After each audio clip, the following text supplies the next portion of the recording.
কুমিল্লা ৪ আসনের বিএনপির যে প্রার্থী মঞ্জুল হাসান মুন্সী তিনি কিন্তু নির্বাচন করতে পারবেন না।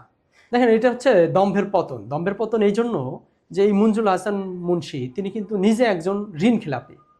তো তিনি কি করলেন, তিনি বিএনপি থেকে যখন নমিনেশন পাইলেন, তো তিনি তার যে প্রতিপক্ষ হাসনাত আবদুল্লাহ তাকে উদ্দেশ্য করে উল্টাপাল্টা জাত বেজাত উল্লা কিন্তু উল্টাপাল্টা কথাবার্তা বলছে।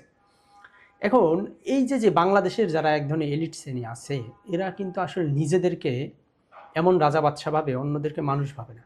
হাসনাত আবদুল্লাহ দেখেন, আমার তার বিষয়ে কোনো ইয়া নাই, হ্যাঁ, কিন্তু একটা বিষয় হচ্ছে যে মানুষের ইন্টেনশনটা ভালো হইতে হবে। আপনার যদি ইন্টেনশন ভালো না হয়, আপনি যেই হন, হ্যাঁ, আপনার তো সাধারণ মানুষ গ্রহণ করবে না।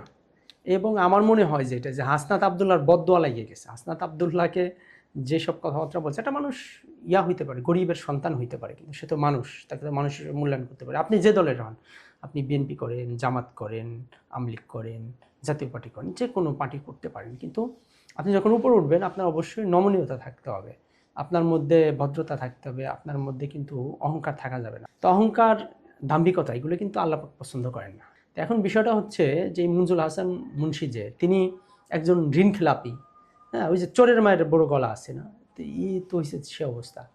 তো বিএনপি আসলে এই ধরনের যারা এই যে দুর্বৃত্ত, এদেরকে কেন বাইছে নিল? এই আসন তো আরও যোগ্য প্রার্থী ছিল না, তাদেরকে দেয় না। এবং এই যে মঞ্জুল হাসান মুন্সী, এর বিরুদ্ধে বিএনপির উচিত একটা কঠোর ব্যবস্থা নেয়। এইসব চোর বাটপার, হ্যাঁ, এরা হচ্ছে নিজের তথ্য গোপন করে নমিনেশন নিছে।